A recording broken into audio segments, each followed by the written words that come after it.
The Lord is my shepherd. I lack nothing.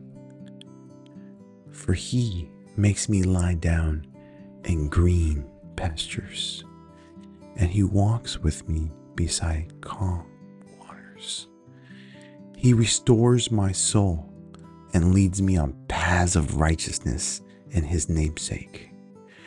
For though we may walk through the valley of the shadow of death, we will fear no evil. For you, Lord, you are always with us.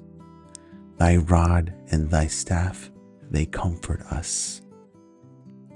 You prepare me a table in the presence of my enemies, and you anoint thee with oil.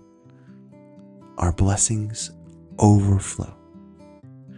Surely we will spend all of our days in the goodness and love of the Lord, dwelling in the highest of the high forever.